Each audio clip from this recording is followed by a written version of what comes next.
We don't want to see your face around here anymore, my mom snapped during our family video call. Then you'll never see my money again, I replied. Then ended 6 years of mortgage payments that wrecked their lives. Hey everyone! Before we jump into today's video, I need your help. We've noticed the channel is losing some traction, and subscribing is one of the best ways you can support us. It's quick, free, and it helps us keep bringing you awesome content. Your support means the world. Let's keep this channel growing together. Thanks so much. Now let's start the video. Hey Reddit! I paid my parents' mortgage for 6 years after my dad wrecked his back. When I told them I couldn't keep covering the full amount, they said, "Then don't bother coming around anymore. We don't want to see your face." After that, they started spreading lies and tried turning everyone against me. Here's how it all went down. I, 33 male, grew up in a middle-class neighborhood in Indiana, where my parents owned a decent-sized house with a mortgage they could barely afford. Dad, 62 male, worked construction, while Mom, 58 female, bounced between part-time jobs she'd quit whenever they became too stressful. From a young age, I knew money was tight.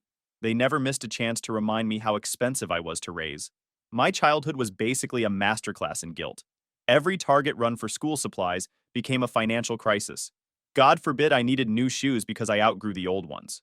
Meanwhile, my parents bought a 65-inch TV and new furniture the same month they told me they couldn't afford my $150 basketball camp fee. When I showed talent for art, they discouraged it as impractical. Artists starve, Dad would say, while dropping $300 on golf clubs he used twice. I pursued it anyway, working after school at the local print shop to buy my own supplies. The owner saw my designs and started letting me create flyers for local businesses. First real taste of making money from my hobby. I remember one Saturday when Dad caught me working on a logo design instead of mowing the lawn. He stood in my doorway, arms crossed, and gave me the usual speech. "That drawing crap won't pay the bills, son." 2 weeks later, I got paid $75 for that exact logo by a local coffee shop. I left the check on the kitchen counter where he'd see it. He never mentioned it. Mom was marginally better, but not by much. She'd occasionally acknowledge my talent with backhanded compliments like, "That's lovely, dear. Maybe you can do this on weekends after you get a real job in accounting." She collected those precious moments figurines, but somehow couldn't understand why someone would pay for art. After high school, I put myself through a state college design program. 4 years of working nights at a print shop while taking full course loads. My roommate's parents bought his textbooks. Mine sent me links to scholarship applications 2 weeks after the deadlines. My parents contributed exactly $0. They'd blown their college fund on a kitchen remodel the year before I graduated high school. They didn't even help me move into my dorm. My roommate's parents bought us a mini fridge while mine texted to ask when I'd be sending my first check home. I wasn't even unpacked yet. The college years were brutal but educational. Not just in design, but in self-reliance. I learned to network, hustled for internships that my better-connected classmates didn't need, and built a portfolio while my peers were enjoying the full college experience.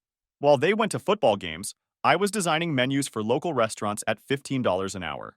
Not great money, but better than nothing. By 27, I'd established myself as a freelance graphic designer in Chicago. I'd built a client base of small businesses and startups, making decent money, but living frugally in a one-bedroom apartment in Logan Square. IKEA furniture, secondhand desk, but professional-grade design equipment. Priorities. I was dating Rachel, 31 female, a marketing manager I'd met through a client. Smart woman, understood my work, and didn't mind that I sometimes pulled all-nighters to meet deadlines. Life was looking up. I was even saving for an engagement ring, though I kept that quiet. Then came the call that changed everything. Dad had fallen from a ladder while fixing the roof. Shattered his leg in 3 places, fractured his spine. The doctor said he'd never work construction again. No disability insurance, minimal health coverage, and a mortgage they were already struggling to pay. Because why have safety nets when you can just rely on your kids, right? "We need your help, son," Mom said on the phone, fake sobbing, "just until your father gets back on his feet." That night, I made the worst financial decision of my life. I agreed to cover their $1,850 monthly mortgage payment temporarily while Dad recovered. I set up a direct payment to their mortgage company rather than sending them cash. At least that way I knew where the money was actually going. 6 years later, I was still making those payments. Dad never looked for work he could do from a desk. He spent his days watching cable news, complaining about immigrants taking all the jobs, while simultaneously claiming there were no decent jobs out there. The irony was completely lost on him. He'd occasionally mention some business idea that never materialized beyond the talking stage. Mom quit her receptionist job entirely because the stress was impacting her ability to care for your father.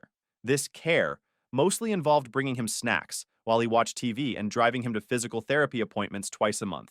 She spent her newfound free time redecorating the house I was paying for and posting inspirational quotes on Facebook about life's challenges. My sister Shannon, 22 female, lived at home rent-free, taking endless gap years while posting Instagram photos from coffee shops and music festivals that somehow she could afford despite having no job. Her room was filled with Urban Outfitters decor and expensive makeup, but whenever I mentioned her getting a job, Mom would defend her. She's finding herself. Not everyone knows what they want at her age. I knew what I wanted at her age, financial independence. But apparently that was just me. Meanwhile, I was putting my life on hold. Rachel and I couldn't buy a place of our own. Vacations were weekend trips to Milwaukee or Indiana Dunes, not the Europe tour we talked about. My design business remained one man because I couldn't afford to hire help or rent office space. Every month, $1,850 went straight from my account to their mortgage company. That's $22,200 a year. After taxes, that was basically a third of my income gone. I had to structure these payments carefully for tax purposes. Since I was paying over $22,000 annually directly to their mortgage company, my accountant helped me document everything as either gifts below the annual gift tax exclusion or as loan payments with formal documentation. The last thing I needed was the IRS questioning why I was transferring this much money every year. Mom and Dad never once considered the tax implications for me. Just another example of how one-sided this arrangement was. When I'd mention reducing support, they'd guilt-trip me. We raised you for 18 years. Or, family is supposed to help family. The irony of them saying this while simultaneously criticizing my career choices wasn't lost on me. My dad once introduced me at a family gathering as my son who draws logos for a living, while I was paying his mortgage. I tried setting boundaries early on. 6 months, I said initially, just until Dad can find something else. That became a year, then 2, then 3. Each time I tried to have the conversation, there was a new crisis. The water heater broke. The car needed repairs. Shannon needed money for classes she'd inevitably drop. Rachel saw what was happening before I did. "They're using you," she said, after one particularly frustrating phone call where Mom hinted they needed a new refrigerator. "They have no intention of becoming independent again." I defended them at first. "They're still adjusting. Dad's injury was serious. It's been 3 years," she pointed out. "And he golfs now. I saw the photos on your mom's Facebook. That hit me hard. Dad claimed he was in too much pain to work a desk job, but apparently 18 holes at the public course was manageable. When I asked him about it, he shrugged it off. Doctor says I need to stay active. It's therapeutic." Therapeutic. Right. Last November, I joined our bi-weekly family video call from my apartment. These calls had become a ritual of torture, an hour of listening to their problems, Shannon's entitled whining, and thinly veiled requests for more money. This time, I had news. I'd landed a major client, a tech startup that wanted a complete branding package. The project would require all my time for 3 months, but the payout would be substantial. Like, finally hire help substantial. We're talking 6 figures, the kind of contract that could transform my one-man operation into a legitimate agency. "That's great, honey," Mom said dismissively while scrolling through her phone. "Now about Christmas. We're thinking of having everyone over this year." "Actually," I said, "I might not make it for Christmas. This project is huge and the deadline is tight." The silence was immediate. Dad looked up from his phone with a scowl. "You're skipping Christmas?" Mom's voice had that dangerous edge. "After we already told everyone you'd be here?" "I didn't agree to that," I pointed out. "And I need to focus on this project. It could be game-changing for my business." "Your little drawing hobby isn't more important than family," Dad muttered, not even looking up from his phone. "It's not a hobby. It's my career, the one that pays your mortgage." Shannon's face appeared on screen. "Wait, does this mean you won't be buying me a new laptop for Christmas?" "I wasn't planning to," I said. "But I need it for school," she protested. Shannon had finally enrolled in community college classes 3 weeks earlier, after 2 years of doing nothing. She was taking 2 classes, both online, both that she was already failing according to Mom's last update. "Use the perfectly good one you have," I suggested. "That's 3 years old. Everyone in my class has the new MacBook Pro." I tried redirecting the conversation. "Look, I need to talk about the mortgage payments. With this big project, I'll be investing in some new equipment and software. I might need to reduce the payments for a few months." The atmosphere instantly froze. You'd think I'd suggested selling their organs. "Reduce the payments?" Mom's voice was ice. After we just told Shannon she could quit her part-time job to focus on school?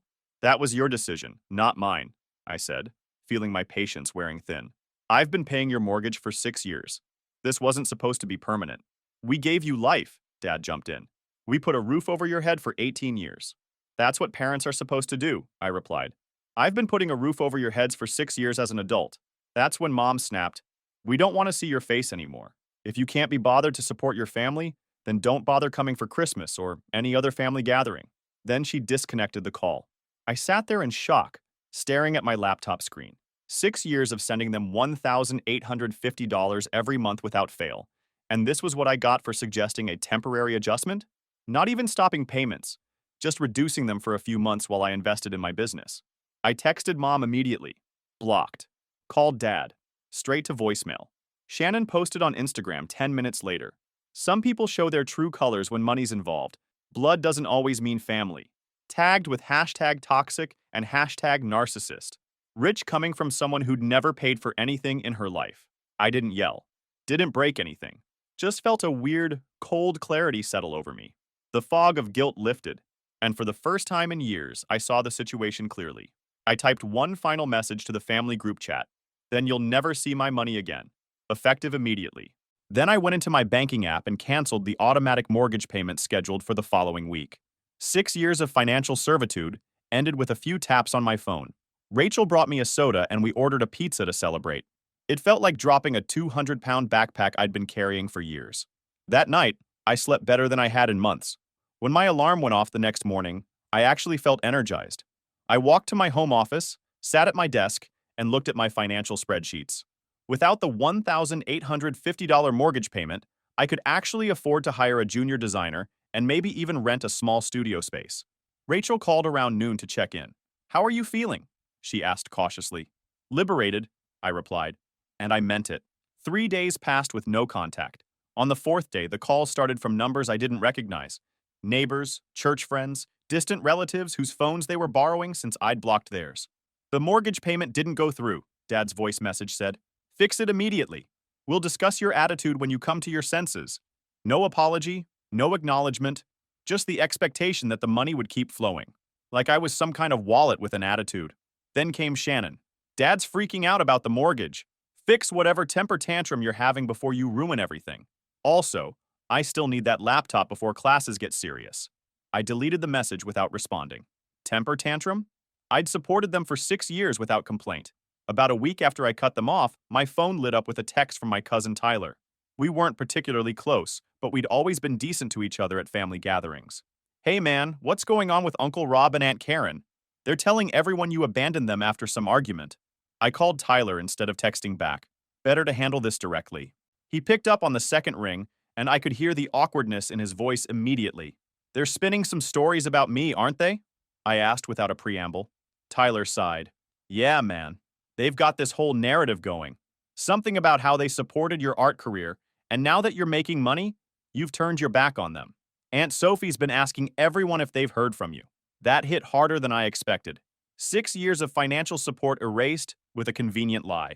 They never supported my career, not once, I replied, keeping my voice level. I worked through college, paid my own way, while they actively discouraged my drawing hobby. And for the record, I've been paying their entire mortgage for 6 years. There was a long pause on the other end. Damn, that's not what they're telling people. They're making it sound like you owe them for letting you pursue design instead of something practical. I've got bank statements showing over $133,000 in mortgage payments. They haven't paid a dime toward their own housing in 6 years. I thought that would be the end of it. Family drama staying within family circles. But over the next couple weeks, I noticed strange ripples spreading. A former classmate who followed my design page suddenly went quiet. A local connection unfollowed me on LinkedIn. Then an old college roommate messaged me, Hey, saw a weird post about you in some community group? Everything cool? That's when I realized my parents weren't just complaining to relatives, they were taking this public. I checked Facebook and found Mom had joined several local community groups where she was posting vague but pointed comments about ungrateful children and family betrayal. The final straw came during a project check-in with an important client. As we were wrapping up, he cleared his throat awkwardly and said, This is a bit uncomfortable, but is everything okay? Someone in my neighborhood group shared something about you having some kind of situation. Their smear campaign was bleeding into my professional reputation, my actual livelihood. The idea that I could lose clients because my mother was playing martyred parent online pushed me past my breaking point. By the end of the month, I had a complete picture of their fabricated narrative. According to family sources, I was an ungrateful son who'd succeeded thanks to my parents' sacrifices, only to abandon them in their time of need. They'd conveniently erased the 6 years of mortgage payments and the fact that I'd never missed a single one until they explicitly told me not to come around anymore. Mom had been particularly busy. She'd posted tearful Facebook updates about family betrayal without naming me directly, but everyone knew who she meant. She'd told her church group I was having a mental breakdown and needed prayer. She'd even called my old college roommate asking if I'd shown signs of instability back then. The roommate called me immediately. Dude, your mom's trying to build a case that you're mentally ill? What the hell is going on? I decided to document everything. I started a spreadsheet with dates, names, and exactly what was said. When people called to confront me about abandoning my family, I calmly asked questions. Did they mention I've been paying their mortgage for 6 years? The responses were telling. Most had no idea about the financial support. Some didn't even know about Dad's injury from 6 years ago. In their version, he'd just recently been injured, and I'd immediately cut them off. Then came the Thanksgiving dinner incident. My Aunt Nancy called to invite me, mentioning casually that your parents understand if you can't make it. Did they tell you not to invite me? I asked directly.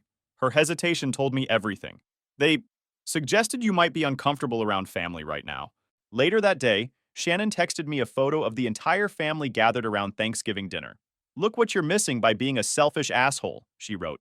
In the background, I could see the dining room I'd literally paid for them to keep. That was when any remaining guilt vanished. They weren't just cutting me off emotionally. They were actively working to turn everyone against me while still benefiting from years of my financial support. Rachel saw me staring at my phone and took it from my hands. That's it. We're going out. These people don't get to ruin your holiday. We hit a sports bar, watched football, ate wings. Best Thanksgiving I'd had in years. I realized simple financial separation wasn't enough. They'd spin their victim narrative as long as people believed them. I needed to expose the truth and protect myself simultaneously. First, I gathered evidence. I downloaded 6 years of bank statements showing every mortgage payment I'd made, over $133,000 total. I found old text messages where they'd demanded money, emails where I'd mentioned reducing support only to be guilt-tripped, and social media posts where they'd bragged about renovations to a house they couldn't afford. One particularly damning post was my mom showing off their new kitchen with the caption, "Home improvements are the best investment," dated 3 months after I'd asked about reducing mortgage payments and been told they were barely surviving. I had records of Shannon's concert tickets, spring break trips, and shopping sprees, all while supposedly being too broke to contribute to household expenses. I had screenshots of Dad checking in at the golf course while telling me he was too disabled to work. I had texts from Mom asking for a little extra this month for essential bills, followed by Instagram posts of her new handbag. The evidence was damning, but I wasn't just going to blast it on social media. That would make me look petty. I needed something more strategic. Then I created a simple website. I uploaded all the evidence chronologically, with minimal commentary, just facts, dates, and amounts. At the bottom, a simple statement. I supported my parents financially for 6 years. When I mentioned potentially reducing payments, they cut me off from the family. These are the facts. Draw your own conclusions. Next, I consulted a lawyer about potential defamation claims and protecting my professional reputation, especially after that client call. She helped me draft cease and desist letters regarding the false mental health claims they were spreading. Cost me $900 for the consultation and letters, but worth every penny. 3 days after the letters were delivered, Mom's church friend called to tell me my mother was in tears, showing everyone the threatening legal letter her son had sent. But the rumors about my mental health stopped immediately. The lawyer explained this was typical. They'd play victim about receiving the letter while actually complying with its demands to avoid legal consequences. I could have pushed harder, filed a defamation suit, dragged them into court, made it official. But my lawyer explained something. The legal system is slow, expensive, and rarely worth it when the damage is social, not financial. They hadn't cost me clients yet, and the lies weren't on paper. They were whispered over prayer groups and family dinners. But now there was a paper trail. I didn't need a courtroom. I had the receipts, a website, and a whole family network that suddenly realized they'd backed the wrong horse. Then I went to work on my business. I poured everything into that tech startup project, pulling 16-hour days. I leveraged every connection, called in favors from industry friends for advice, and delivered work that blew the client away. My strategy was simple: become so successful that my parents' financial manipulation would become irrelevant. When it was finished, the client was ecstatic. They referred me to their entire network. Within months, my freelance business transformed from a one-man operation to a legitimate design studio. I hired 2 junior designers and rented actual office space. Turns out it's amazing what you can accomplish when you're not subsidizing 3 adults who refuse to work. Meanwhile, the financial reality was hitting my family hard. The bank sent foreclosure notices. Dad finally applied for work, but couldn't understand why his management experience from 15 years ago didn't land him executive positions. Mom was apparently telling neighbors I was withholding money to punish them for some imagined slight. Around Christmas, they attempted reconciliation, their way. Mom left a voicemail from her friend's phone. "We're willing to forgive your behavior if you've reconsidered your responsibilities. The bank is threatening foreclosure. Call us." No apology, no acknowledgement, just the expectation that I'd cave. Like I was a teenager who'd stayed out past curfew, not a grown man they'd financially exploited for years. I didn't respond. I spent Christmas with Rachel's family. Her dad's a contractor who built his business from scratch. Her mom teaches high school English. Normal people who work for a living and don't expect their kids to support them. Her dad took me aside after dinner and said, "Rachel told me about your parents. You made the right call, son. No one's entitled to your success but you." That one conversation healed something in me that had been broken for years. In January, Shannon showed up at my apartment unannounced, eyes red from forced crying. I knew they were forced because Shannon has this tell when she's fake crying. She keeps checking to see if you're buying it. "The bank's taking the house," she said, pushing past me into my living room. "Mom and Dad are freaking out. They've been applying for loans but keep getting rejected. You have to help." "I don't have to do anything," I replied calmly. 6 years was enough. "But where are we supposed to live?" she demanded. "The same place everyone else who doesn't pay their mortgage lives. I can't live in some crappy apartment." "Welcome to the real world, Shannon." "God, you're such an asshole," she yelled. "This is all because Mom hurt your feelings? Grow up." I stayed perfectly calm. I supported them for 6 years. They excluded me from family events. They spread lies about my mental health. They turned family against me. "And you have the audacity to tell me to grow up?" "Whatever," she snapped. I knew coming here was pointless. "Enjoy your pathetic life alone." That night, Rachel asked if I was sure I was making the right decision. "They're still your family," she said cautiously. "No," I replied. "You're my family. My friends are my family. People who actually care about me." She nodded and didn't bring it up again. By February, the situation had reached critical mass. The foreclosure was proceeding. Dad had found part-time work at a hardware store but was already complaining about his incompetent manager who was half his age. The guy was probably 35. Mom had started an Etsy shop selling overpriced crafts that no one was buying. Shannon was working at a clothing store at the mall, and according to social media, hating every minute of it. Then came the desperate moves. Dad used Uncle's phone to leave me a voicemail. "Son, we're being evicted next month. Your mother's having anxiety attacks. Shannon might have to drop out of school to work full-time. Is that what you want?" I didn't respond. The fact that their first concern was Shannon potentially having to work full-time, like most adults do, told me everything about their priorities. Mom somehow got Rachel's work email. "Please tell Jason his father and I are looking at homeless shelters." Is he really going to let his own parents end up on the street? What kind of man have you gotten involved with? Rachel forwarded it to me with a single comment. "The manipulation is next level." I checked county records online. They hadn't made a single mortgage payment since I stopped. Not one. Despite Dad's job, despite Shannon working, despite Mom's Etsy shop, they'd made zero attempt to keep their home, apparently betting everything on me caving eventually. Then came the coordinated family pressure. Aunts, uncles, cousins I hadn't spoken to in years suddenly had opinions about my responsibility to my parents. Most had fallen for the narrative that I'd abandoned them out of nowhere. My cousin David, who works in construction like my dad used to, called me up. "Man, I get that family can be tough, but these are your parents. What happens when you have kids someday? You want them thinking it's okay to ditch you when you're old?" "David, I paid their mortgage for 6 years," I replied.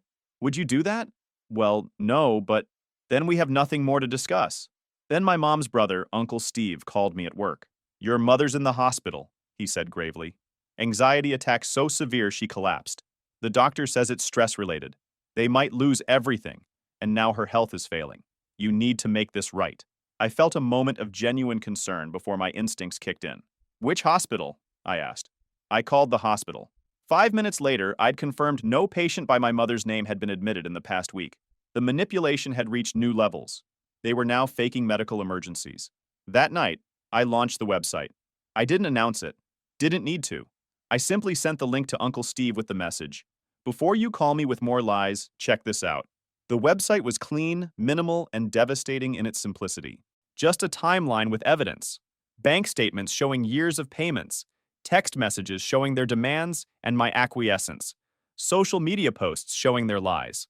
Uncle Steve must have shared the site because within 24 hours, my phone was blowing up with messages from family members, many apologizing for believing my parents' stories. According to Uncle Daniel, half the people at Mom's church stopped talking to her. The same women she cried to about her ungrateful son with mental health issues now saw the receipts in black and white. One even commented, "You never mentioned your unstable son paid your mortgage for 6 years." The fake victim halo? Smashed to bits. Mom tried claiming the website was taken out of context, but it's hard to spin timestamps and bank statements. The family narrative shifted literally overnight. Suddenly, relatives who'd been guilt-tripping me were asking how they could help my parents transition to independence. The church members who'd been praying for my mental health were now offering my parents advice on budgeting and downsizing. The social isolation they'd tried to inflict on me had boomeranged back spectacularly. One weekend, I received a text from a number I didn't recognize. "We need to talk. It's your father." I called back. "What do you want?" I asked when he answered. "We're being evicted next week," he said, his voice devoid of the usual authority. "Daniel won't take us in. No one will. Shannon's staying with a friend from work but can't keep her there. We have nowhere to go." "That sounds like a personal problem," I replied, surprised at how little I felt. "Son, please. We're desperate. You said you didn't want to see my face anymore. So I took it literally and financially." Silence on the line. "But anyways, here's what's going to happen," I continued, the plan forming as I spoke. "You and Mom are going to write a formal apology acknowledging everything. The money I provided, the lies you spread, the family events you excluded me from. You're going to send it to every single person you lied to. Jason, be reasonable." "I'm not finished. Once that's done, I'll consider, and I stress consider, helping you find a small apartment. Not paying for it indefinitely, just helping with the security deposit and first month's rent. You'll both need to get jobs. Real jobs, not your Etsy shop or part-time cashiering. And you'll need to take down any social media posts about me." "And Shannon?" he asked quietly. "Shannon called me an asshole to my face and has been posting lies about me for months. She gets nothing. More silence. Those are my terms. Take them or leave them. Your mother won't like this. Not my problem. You have 24 hours to decide." I briefly considered with my lawyer whether I had any equity claim on their house after directly paying the mortgage for 6 years. She explained I could potentially make a case since I'd paid into the property directly rather than just giving them cash, but pursuing it would mean staying entangled with them through a lengthy legal process. The freedom from cutting ties completely was worth more than whatever fraction of their house equity I might recover. Clean breaks don't come with strings attached. The next day, I received an email from both parents with the subject line, "Our apology." Attached was a letter acknowledging everything. They'd already forwarded it to the extended family and their church group. It was clearly written through gritted teeth, but it hit all the points I'd demanded. I forwarded it to Uncle Daniel with a simple message. "Verification needed." He called an hour later. "They actually did it," he confirmed, sounding impressed. "Your mom was crying at church yesterday, admitting everything. Your dad's applied for full-time positions at 5 different places. It's like they finally hit rock bottom." "Rock bottom is where change happens," I said, remembering something my first design mentor told me when I was struggling to find clients. "Sometimes you need to lose everything to realize what you actually need." I kept my word. I helped them find a small 2-bedroom apartment in a decent enough area and paid the deposit and first month's rent. I made it clear this was a one-time gesture, not a return to the old arrangement. My lawyer drafted a properly structured gift agreement that they both signed, acknowledging this was a one-time payment with no expectation of future support. The agreement stated in plain English, any future claim that I'd promised ongoing support, verbally, online, or through relatives, would trigger full repayment with interest. My lawyer called it the no BS clause. On the day they moved out of the foreclosed house, Shannon texted me, "Happy now? We're living in a crappy apartment because of you." I replied with a single screenshot showing $133,000 in mortgage payments I'd made over 6 years. She didn't respond. 1 year later, my design studio has grown to a team of 5. We've moved into larger offices downtown. Rachel and I bought a condo with a view of the lake. We're planning a wedding in Bali next spring. No family invited. Dad works full-time at a hardware store now. Mom found a job as a receptionist, the same type of job she quit years ago because it was too stressful. They live in the same small apartment, paying their own rent. Shannon dropped out of community college and works retail, sharing an apartment with 3 roommates. According to her Instagram, she's dating some guy in a band and still posting occasional cryptic messages about toxic family members that get fewer likes each time. They occasionally send carefully worded messages, birthday wishes, holiday greetings, always with subtle hints about reconciliation that I ignore. Uncle Daniel keeps me updated on their situation, more out of courtesy than because I ask. Dad apparently still complains about his job, but shows up every day. Mom has joined some church group that's helping her heal from family trauma. The irony is astounding. Last month, Mom sent a text. "We're having a small family dinner next weekend. Everyone would love to see you." I didn't respond. 2 days later, Shannon tried. "Mom's really making an effort with this dinner. You could at least show up?" I blocked her number. My life is finally my own. I'm 33 with a thriving business, a great relationship, and financial security. Most guys my age are still figuring their shit out. I just had to take the long way around. I looked into my business finances last week. Since cutting off my parents, my income has increased by about 65%. My stress levels have plummeted. Rachel and I just put a deposit down on a vacation property, a small cabin on a lake about 2 hours from the city. The studio is growing faster than I expected. We just landed a contract with a mid-sized tech company that could potentially double our revenue this year. I've hired 2 more designers and an account manager. Last week, I got a letter in the mail. Actual mail. It was from Dad, handwritten. "Son, I know I have no right to ask anything of you," it began. "But I wanted you to know, I'm proud of what you've built. Your mother doesn't know I'm writing this. She still thinks you'll come around eventually, and things will go back to how they were. I know better. I see the man you've become despite us, not because of us. I'm sorry." I read it twice, folded it, dropped it in my drawer. No response needed. It doesn't change anything. Just a footnote. Every morning they wake up in that tiny apartment, clocking into jobs they think are beneath them. They're reminded of what they threw away, and that's so damn satisfying.